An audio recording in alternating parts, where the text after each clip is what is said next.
Hola jóvenes del tercero medio B de electrónica. Hoy es nuestra primera exposición sobre señales alternas.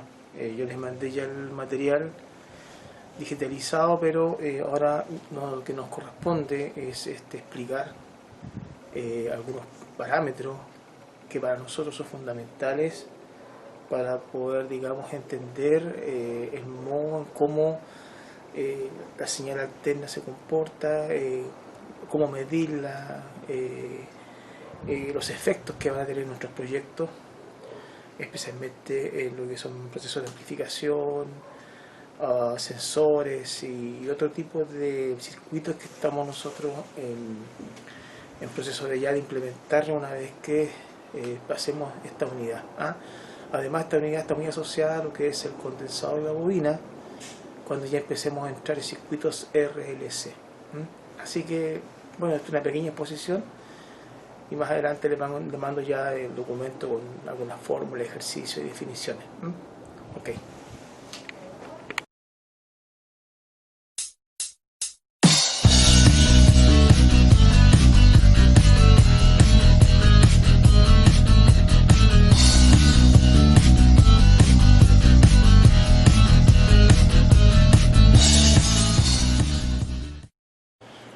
Bueno, tal como lo había yo explicado en el documento que les envié, una señal alterna, o la señal alterna que vamos a ver específicamente la señal senoidal. Tiene esta forma, ¿no es cierto? Y esa es su característica especial. ¿Ya? Una señal alterna, recuerden, una señal alterna son todas aquellas formas de onda que se mueven en los dos cuadrantes, primero y cuarto cuadrante. Recuerden que está el primero, segundo, tercero y cuarto cuadrante. Aunque sea una pequeña porción de ella, si la señal pasa al cuarto cuadrante, estamos hablando de una señal alterna. O sea, la señal alterna no la define su amplitud ni su magnitud, se la define el hecho de que esté parte de la señal en el cuarto cuadrante. Ya significa que hay inversión de polaridad. ¿Ya? Una señal alterna, evidentemente, que va a generar un flujo de corriente alterna también. ¿Ya? O sea, la forma de onda de la corriente mantiene las mismas características en circuitos resistivos puros.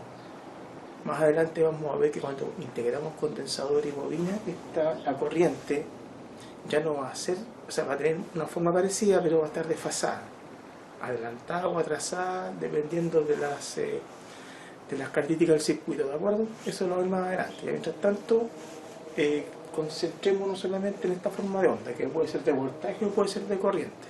¿Ya? Bueno, recuerden que la señal alterna no digamos que es senoidal. Habíamos visto en el documento que le envié que puede ser rectangular, puede ser triangular, puede ser figura de diente de cierre. Mira, cualquier señal periódica en el tiempo, que tenga parte de su forma en el cuarto cuadrante es alterna. Ya, listo. ¿Cuáles son los parámetros que nos interesan a nosotros en tercero medio de esta señal? ¿Ya? Básicamente el valor peak, que es el máximo valor que toma la señal en un periodo. ¿Ya? Ya lo explica lo que es periodo. Es el valor máximo que toma la señal. ¿Ya? Se define por el valor B sub P, ¿ya? Que significa valor peak. ¿De acuerdo? Otro es el máximo valor. ¿Ya? O sea, puede ser un valor peak negativo, puede ser un valor peak positivo, dependiendo si es acá o acá. ¿De acuerdo? O sea, si yo les pido el valor máximo positivo, tienen que moverse en el primer cuadrante. Si les pido el valor máximo negativo, se tienen que ir al cuarto cuadrante. ¿Ya? Si les pido cuál es el valor máximo que toma la señal en un periodo, tienen que evaluar bien, porque no siempre las señales periódicas son simétricas. Es decir, no siempre la misma magnitud hacia arriba que hacia abajo. Puede ser hacia arriba, puede ser hacia abajo. ¿De acuerdo? No tiene por qué ser simétrico. ¿Ya? Entonces, el valor peak es el valor máximo que toma la señal en cualquier instante de tiempo. Y otro parámetro, y que está asociado, es el valor peak to peak. ¿Ya? El valor peak to peak, de peak positivo al valor peak negativo, ¿de acuerdo? Ese es el valor máximo, o sea, no, la distancia que hay entre el valor máximo y el valor máximo negativo, entre el positivo y el negativo, entre el valor máximo positivo y el valor máximo negativo se toma la distancia, el valor, digamos, no la distancia, el valor, y ese es el valor peak to peak, peak a peak, ¿de acuerdo? Ya. Este parámetro es importante. el periodo. ¿Qué es lo que es el periodo? El periodo es el tiempo que demora la señal en realizar un ciclo completo. ¿De acuerdo? Porque vuelve a repetirse, ¿se fijan? ¿No? Vuelve a repetirse. Y así, ¿de acuerdo? El periodo es el tiempo que va desde este punto que está acá, de donde se inició la señal, hasta donde vuelve a repetirse. Ahora, no tengo que tomarlo ahí, lo puedo tomar entre este punto que está acá y este punto que está acá. O lo puedo tomar entre este punto que está acá y este punto que está acá. Para que no vamos a complicar. Hagamos la parte más sencilla. Desde este punto que está acá a este punto que está acá. ¿De acuerdo? Ahora, si yo lo tomo acá, es la misma magnitud. ¿De acuerdo? Es una referencia, ¿no? Yo la puedo tomar entre este punto y este punto, entre este punto y este punto, entre este punto y este punto. Entonces, ¿qué usamos por lo general nosotros? El que va desde este punto que está acá a este punto que está acá. ¿En qué se mide? En segundos. ¿De acuerdo? Se mide en segundos. ¿Ya? Otro parámetro importante, la frecuencia. ¿Qué es lo que es la frecuencia? Es el número de veces que la señal se repite en un segundo. ¿De acuerdo? En el caso de nuestra red domiciliaria son 50 Hz, porque es lo mismo, 50 ciclos en un segundo, ¿de acuerdo? En Estados Unidos son 60, va a depender del tipo de red que tengan ellos, pero nosotros acá en Chile, el valor que tiene son 50 ciclos por segundo, es decir, la señal se repite 50 veces en un segundo, ¿ya? ¿Ok? Están relacionados a través de una fórmula que ya se la voy a explicar ya. Otro valor importante, miren, el valor RMS o el valor eficaz. Ese es el valor que uno observa en el multímetro, cuando uno lo acerca a una red eléctrica y le aparece 220 volts, 219, ese es el valor RMS, también llamado eficaz. RMS viene de valor cuadrático medio. No nos vamos a meter ahí, pero sí le voy a explicar de dónde viene. Lo que pasa es que había que considerar que si una señal que está variando, a diferencia de una continua, que es una recta, 1.5 y 1.5 y 1.5 y quedó, ¿ya? Pero aquí está cambiando. Entonces, bueno, ¿y cuál es el valor? ¿Podría ser el valor peak? No. Mira, se lo voy a explicar bien sencillo. Tomaron una resistencia, le aplicaron una corriente eléctrica y generaron un recalentamiento, ¿de acuerdo? Luego metieron una alterna y observaron que el mismo recalentamiento se produce aproximadamente al 70% del valor de la continua. ¿Ok? Entonces, el mismo efecto en una alterna se produce más o menos a un 70%. Entonces consideraron que el 70% del valor de la amplitud es el valor que mide los tester y es el valor que nosotros nos referenciamos cuando hablamos de una señal alterna. ¿De acuerdo? ¿Qué significa eso? Que si yo mido con el tester la red eléctrica domiciliaria de esos 220 volts, significa que el valor peak está en los 309, 310 por ahí, más o menos. ¿Ya? Pero lo que nosotros medimos con el tester es el valor RMS en alterna. En continua no hay valor RMS, la continua es 12 volts o 12 volts. Pero en el caso de una alterna, el valor RMS representa aprox el 70% del valor peak, o del valor máximo, ¿de acuerdo? Y es porque en ese nivel logramos el mismo efecto que en una continua, en lo que se refiere a un efecto Joule que se genera en la resistencia cuando se produce corriente y se genera un recalentamiento, ¿de acuerdo? Nosotros, una alterna se logra al 70% ese valor, ¿de acuerdo? También se le llama eficaz, valor RMS eficaz. Si yo hago los cálculos matemáticos, me meto en toda la onda de la matemática, voy a encontrar que el valor RMS es el valor peak dividido por raíz de 2. Ya lo voy a escribir ya, ¿de acuerdo? Cuando hagamos el ejercicio y vamos a escribirlo. Es el valor peak partido por raíz de 2. O lo que es lo mismo, el valor RMS es el valor peak multiplicado por 0,707, de ahí donde viene el 70%. Aprox. Con mayor precisión debería ser el valor máximo dividido por la raíz de 2. O el valor máximo multiplicado por 0,707.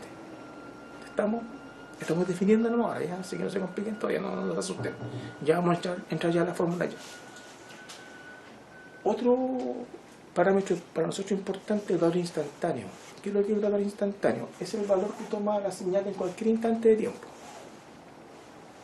O sea, yo quiero saber cuánto vale aquí a los 10 microsegundos, a los 10 milisegundos, cuánto vale a los 3 segundos. Ese valor, por ejemplo, yo quiero a este valor que está acá, a estos segundos, ¿cuánto me da? Pop, acá, ¿de acuerdo? El valor instantáneo, por ejemplo, en este punto sería este que está acá. O sea, yo puedo saber el valor, o más que nada representa el valor en cualquier instante de tiempo de la señal. Ya, y se calcula a través de una fórmula que yo creo que es la parte más complicada que a los chicos le significa, ya, que es lo que es el cálculo del valor instantáneo. ¿Ya? Pero eso es, el valor instantáneo es el valor que toma la señal, la onda, en cualquier instante de tiempo. ¿De acuerdo? Y finalmente vamos a lo que es la velocidad angular. Le he puesto acá un pequeño asterisco porque la velocidad angular hay que explicarla a través de un proceso, porque no es tan sencillo de entender a menos que yo haga esta presentación y le explique de dónde viene. ¿De acuerdo? Entonces estos son los parámetros. Esto lo voy a explicar en un ratito, lo explico terminando este video, ¿ya? Estos son los parámetros que a nosotros nos interesan: valor peak, valor máximo, valor peak to peak, de máximo positivo, máximo negativo, período, tiempo que se demora la señal en hacer un ciclo, frecuencia, veces que la señal se repite en un segundo, valor RMS o eficaz, es el valor que corresponde a la amplitud dividido por la raíz de 2, que es el valor que nos da el instrumento cuando medimos, el valor instantáneo, el valor que es el voltaje en cualquier instante de tiempo, y la velocidad angular, que le voy a dedicar un capítulo especial porque eso hay que explicarlo con lentitud y en forma clarita, ¿de acuerdo? Para que ustedes puedan entender dónde viene. Esta nos va a servir a nosotros para calcular el efecto de la bobina y el efecto del condensador cuando ya empecemos a integrar valores de bobina y condensadores en nuestro circuito. ¿Ya? Entonces me dan un ratito, voy a preparar para poder empezar a aplicar algunas fórmulas y explicar fundamentalmente lo que es la velocidad angular. ¿Ya? Ok, nos vemos. Ya, mira, veamos lo que entonces la velocidad angular. ¿Ya? Fíjense que he cambiado un poquito la figura, ¿ya? Y me he dejado acá un espacio que me va a servir a mí para poder explicar el tema de la velocidad angular. ¿Ya? Miren. Una persona, no sé quién puede haber sido, pero alguien fue, tomó la idea de poder representar la forma senoidal o el movimiento, digamos, la forma de onda a través de un vector, ¿ya? Nosotros lo vamos a llamar fasores, ¿ya? Ojo, esta materia yo hice un video para los chicos de electrónica de potencia, de electricidad, ¿ya? Así que yo les voy a mandar el link después para que la puedan fortalecer. Pero igual se lo voy a pasar a usted, tercero medio, se lo voy a pasar, ¿ya? Miren, ¿se acuerdan lo que era el vector? Se tenía que lo pasar a matemática, tiene magnitud, tiene dirección y tiene un sentido, ya es como una flechita. Pero nosotros lo vamos a llamar fasor, ¿ya? Dijo, miren, acá tengo la forma de onda y voy a hacer lo siguiente. Voy a colocar acá, en este puntito que está acá, hacia la intersección de los ejes, un vector al cual le voy a llamar fasor, ¿de acuerdo? Entonces, cuando la magnitud de la señal está aquí en 0, ¿ya? Este vector o fasor está en esa posición. Por lo tanto, acá hay 0 grados, ¿de acuerdo? Así lo tomo en grados, lo considero a grados, no en tiempo, sino que en grados. Cuando la magnitud de la señal alterna, la senoidal, empieza a subir y va a llegar a este punto, el fasor que estaba recostado en 0 grados ahora va a adquirir 90 grados. ¿Se fija? De acá hasta acá se desplazó a medida que iba subiendo, a medida que la magnitud de la señal iba subiendo, este fasor también fue subiendo hasta quedar acá. Por lo tanto, él dijo, no voy a expresar en términos del tiempo, voy a expresar en términos de grados. Entonces le llamó a este punto que está acá, considero que acá habían 90 grados, lo que es lo mismo 180 dividido en 2. Entonces le puso ahí pi medios, ¿ya? Usted me va a decir, pi vale 3,14, profe, sí, pero eso en radianes, en grados son 180, ¿de acuerdo? Tengo cuidado con eso, especialmente cuando hagamos los cálculos en la calculadora, hay que ver si está en grados o en radianes cuando hagamos los cálculos, y eso lo voy a explicar yo. Ahí considero 90 grados, ya vamos a dar 90 por si acaso, ¿eh? 90 grados, ¿ya? 90 graditos. Luego la magnitud empezó a decrecer, ahí, hasta llegar acá. Por lo tanto, este fasor o vector hizo este movimiento. ¿De acuerdo? ¿Cuánto giró?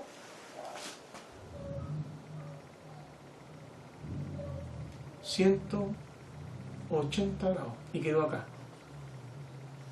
¿De acuerdo?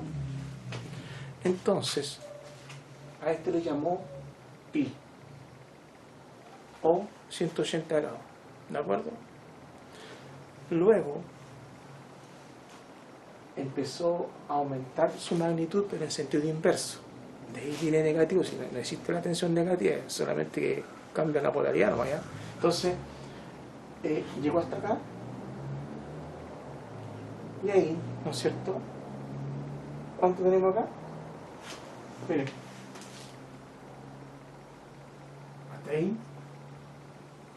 giró 270 grados, ¿de acuerdo?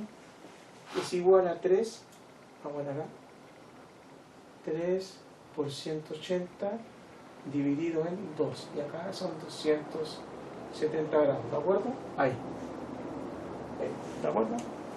Vamos acá, en esta posición, en los 270 grados. Y finalmente cerró el ciclo y llegó acá, aquí. ¿Cuánto giró en total? 360 grados, que es 2 por 180, 2pi. Llegó acá. 2pi, 180. 180 grados. Ya hizo el movimiento completo hasta acá y el fasor quedó ahí, nuevamente acá. Es un ciclo completo. ¿Ya? ¿Cuánto giró? Entonces, 360 grados. La velocidad angular es una medida del giro de este fasor. ¿De qué depende que gire más rápido o gire más lento? Depende de cuántos ciclos por segundo realice la señal. Es decir, depende de la frecuencia. Que esto se mueva más rápido o se mueva más lento. Depende de la frecuencia. ¿De acuerdo? La velocidad angular es una medida de la velocidad de rotación de ese fasor o ese vector. Y se denota por la letra W, ¿ya? Y es igual a 2pi, que son los 360 grados, multiplicado por el parámetro que lo hace girar más rápido o más lento, que es lo que es la frecuencia. 2pi por la frecuencia. ¿Ya? Y se mide en general en radianes partidos por segundo. Eso que está acá, señores, es la velocidad angular. ¿Es importante para nosotros? Sí, pues es importante. Porque la bobina y el condensador van a sentir un efecto especial dependiendo de la velocidad angular o de la frecuencia de la señal, pero en términos de velocidad angular. ¿Ya? Ya vamos a explicar eso ya, ¿ok? Pero la bobina y el condensador que vamos a integrar luego en nuestro circuito dependen de la velocidad angular. Por eso es que este parámetro es importante, muy importante, ¿ya? Pero quiero que entiendan dónde viene. Es una medida de la rotación del vector que genera este senoide, pero desde este punto de vista, ¿ya? Es una medida de rotación, ¿ya? ¿Estamos? Ya, de todos modos yo le voy a mandar un material. Si tienen dudas, profe, me repiten, no, yo se lo hago, ¿de acuerdo? Entonces, pero eso es importante porque había que explicarlo en términos separados, porque es una cosa que hay que entenderla, como el RMS más o menos, ¿ya? A veces cuesta entender el RMS, pero más cuesta a veces la velocidad angular, ¿ya? Entonces, esa es la fórmula 2 por pi por la frecuencia, y lo vamos a utilizar sí harto, bastante, ¿de acuerdo? Porque en electrónica, si bien es cierto, tenemos los 50 Hz, nuestros circuitos a veces trabajan en los kilohertz, es más, trabajan en los megahertz. ¿Ya? Antiguamente teníamos una asignatura que era de telecomunicaciones que tenía lo electrónico, ¿ya? Pero bueno, ustedes saben que se han ido sacando cosas de nuestra carrera, pero de todos modos de repente vemos algo de telecomunicaciones también, porque muchos electrónicos trabajan con telecomunicaciones, o sea, yo soy teleco, ¿ya? Y por lo tanto para mí es súper importante que ustedes también entiendan algo de telecomunicaciones, ¿ya? Eso es, ¿de acuerdo? Ahora vamos a aplicar mejor un ejercicio y vamos a meternos más en lo que es la señal alterna. ¿Ya? Ya chicos, nos vemos. Ya chicos, rematemos entonces lo que es la señal alterna con las últimas definiciones y un ejercicio muy sencillo para irnos metiendo en el tema, ¿de acuerdo? Miren. Tengo acá la señal dibujada, la senoide, ¿ya? La senoide. He puesto los parámetros que estábamos estudiando, ¿no es cierto? El valor máximo o el valor peak, le vamos a colocar V sub m, pero también puede ser I sub m si fuera corriente. Ojo, para una señal alterna en un circuito que tiene pura resistencia, ¿no es cierto? Como ya hemos dicho, la corriente tiene la misma forma que la tensión. Distintas amplitudes seguramente, valores, pero la corriente es básicamente la misma forma, ¿ya? Entonces puede ser, en este caso es una tensión que depende del tiempo, por eso que se pone esa V, así, ya no es la V de continua que colocábamos así, ¿se acuerdan? Ahora en alterna la tensión es así, una V corta que es función del tiempo. Eso significa que es función del tiempo porque toma valores distintos para cada instante de tiempo. ¿Ya? Entonces, tiene un valor máximo positivo o un valor peak positivo máximo, que es el valor, la magnitud máxima que toma la señal en un periodo, y tiene una amplitud negativa acá. Tiene un valor RMS que corresponde al 70% aproximadamente del valor peak. En realidad el valor peak partido por raíz de 2, eso le da 0,707, o sea, en realidad es casi 70%. ¿Ya? Y tiene un periodo, que es el tiempo que se demora la señal en describir un ciclo completo. ¿Ya?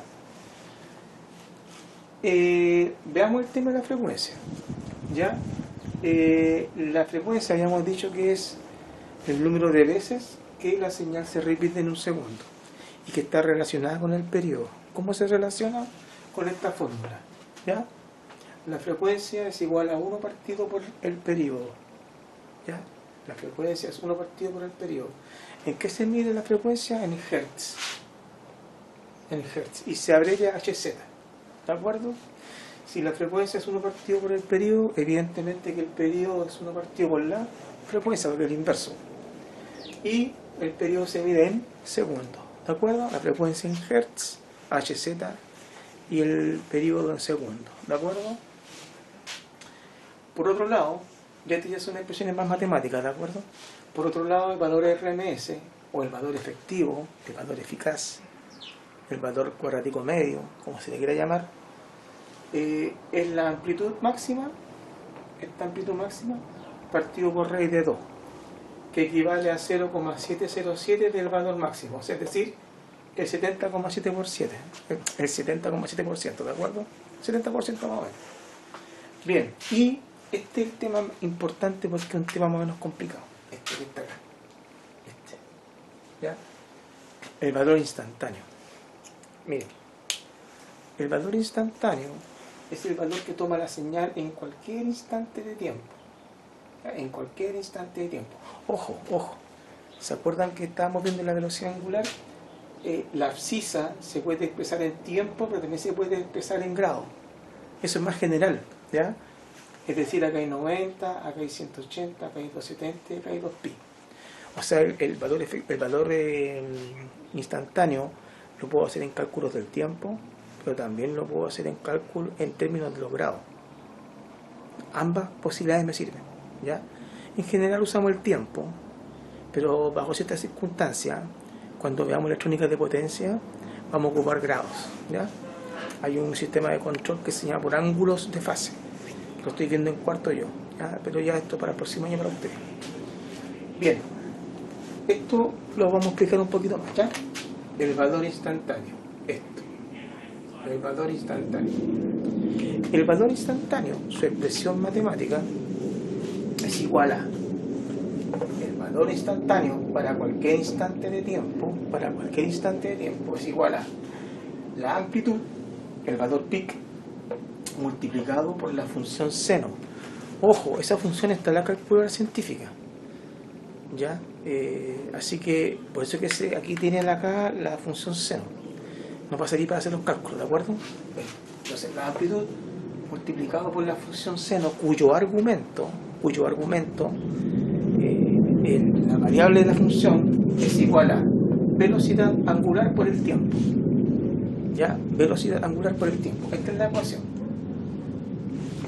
Para esto le vamos a dedicar un video completo, ¿de acuerdo?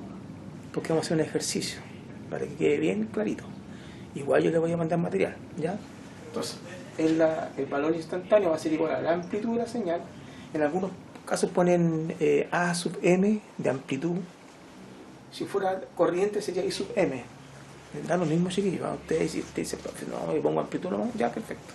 O valor peak, ni problema, ¿ya? Valor máximo multiplicado por la función cuyo argumento, así se llama esta parte, el argumento es velocidad angular por el tiempo. Ya, tranquilo nomás. Yo sé que hay algunos que quedan medio así complicado, pero lo vamos a ver en forma separada, ¿de acuerdo? Separada, ¿ya? Tenemos que ver funciones trigonométricas, pero tranquilito, ¿de acuerdo? Ya vamos a ver. Esto lo vamos a dejar para el final, ¿ya? ¿Ok? Entonces, mira, veamos un ejercicio muy sencillo. Dice, si la frecuencia de la señal es de 50 Hz, es decir, la red de la casa de ustedes es de 50 Hz, ¿cuánto vale el periodo? Bueno, la respuesta es que el periodo es 1 partido por la frecuencia, y eso es igual a 1 partido por 50, que le va a dar 0,002 segundos. En forma elegante, 20 milisegundos. ¿De acuerdo? ¿Y eso qué significa? Significa que la señal, del momento en que empezó a aumentar la amplitud, llegó a un valor máximo, llegó a 0, se invirtió la polaridad y tomó el punto nuevamente para repetirse, demora 0,02 segundos. ¿Ok? Ese es el tiempo, ¿ya? Ese es el tiempo que demoró la señal en recorrer un ciclo completo. ¿Ya? Es importante para nosotros ese tema, ¿de acuerdo? Ya lo vamos más adelante ¿ya? Entonces, el periodo se calcula de una forma muy sencilla y expresa el tiempo que se demora la señal en recorrer un ciclo completo o periodo completo, ¿de acuerdo? Si yo les doy el tiempo, pueden calcular la frecuencia, pero siempre el tiempo del periodo, no cualquier tiempo, ¿ya? Pueden calcular la frecuencia de la señal. No todas las señales son de 50 Hz, estamos tomando la red porque es la más sencilla. Pero en este caso la fórmula es la misma y el análisis es el mismo. O sea, interpretar qué significa el periodo es lo que me interesa. Es el tiempo que se demora en recorrer un ciclo completo. Ya, vamos a hacer... miren, me voy a adelantar mejor.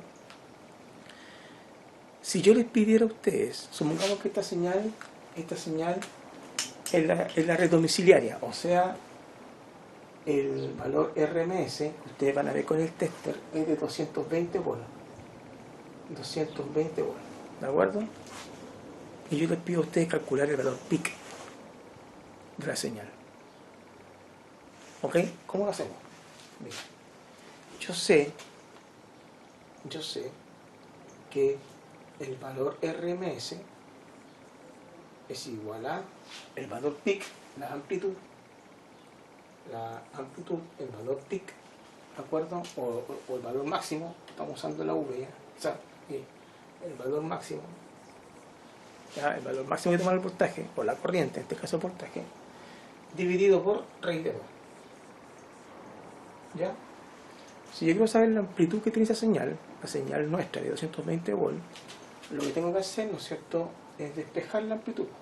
B sub m va a ser igual a este que está dividiendo, pasa multiplicando, va a ser la raíz de 2 multiplicado por el valor RMS. ¿Cuánto es el valor RMS? Eficaz a 220 volts. Y eso es lo que le mide el tester. Ojo, esa es la señal que mide el tester, el valor de RMS. Me expliqué por qué ya. Entonces me va a quedar por el RMS que son 220 volts. ¿De acuerdo? Si hacemos esa operación, ok, y sacamos la raíz de 2 y multiplicamos por 220 volts, nos da 311,127. 311,127 volts. Ese es el valor máximo que alcanza nuestra red domiciliaria. Ojo, ese es el valor máximo, el punto máximo que alcanza la señal en ese periodo de 0,02 segundos son 311 y fracción en volts. ¿Ok? ¿De acuerdo? A veces las personas piensan que son 220 volts máximo, ¿no? Ese es el valor RMS. Los instrumentos, como el voltímetro, cuando miden alterna, miden valor RMS, ¿ya? Para señales senoidales. Si tenemos una señal rectangular como la que yo le envié en el documento, no le sirve el tester que tenemos en el colegio. Hay que sacar otro tester, un instrumento más carito, ¿ya? Ya lo voy a explicar ya. Es la marca Fluke, por ejemplo, que miden valor de RMS, señales cuadradas, triangular. La que tenemos nosotros, a ver si lo tengo por acá, no lo tengo por acá. Ya, no lo tengo. ¿Ah? Ese tester que tenemos, el que tenemos en el laboratorio, ese mide valor RMS de señales senoidales. ¿De acuerdo? Mira, lo último. Si la señal tuviese un valor máximo de 1 volt, ¿ya? Y yo quiero saber en términos del grado, ¿qué valor toma a los 90 grados? Ustedes van a la calculadora, ponen 1 por seno de 90, y les va a dar 1, ¿de acuerdo? Para los 90 grados, ahí están calculando el valor instantáneo, en términos de grado, ¿de acuerdo? Ya, ese va a ser la introducción, ya, pero tienen que tener, o su celular tiene que tener la capacidad de poder resolver algunas expresiones trigonométricas, el seno principalmente, ¿ya? Si no, bueno, traten de ver la forma de poder conseguirse, aunque en el colegio hay calculadora científica para practicar, ¿de acuerdo? Eso es. Que nos convoca a lo último, el capítulo aparte, por supuesto, porque hay que analizar algunas cositas, el valor instantáneo. Ya eso lo voy a dejar aparte, ya, para ustedes. Hasta acá llegamos con esto, lo que es ya algunos parámetros fundamentales de las señales alternas. ¿Ya? Ok. El próximo video es sobre el tema de cálculos de valores instantáneos, ya que es un poquito más complicado, pero si lo hacemos con calma y tiza, ustedes practican, tendrían que irles bien, ¿de acuerdo? Ya jóvenes, cualquier duda, como siempre, me comunican y yo se las aclaro con todo cariño. ¿Ya? Ok, nos vemos.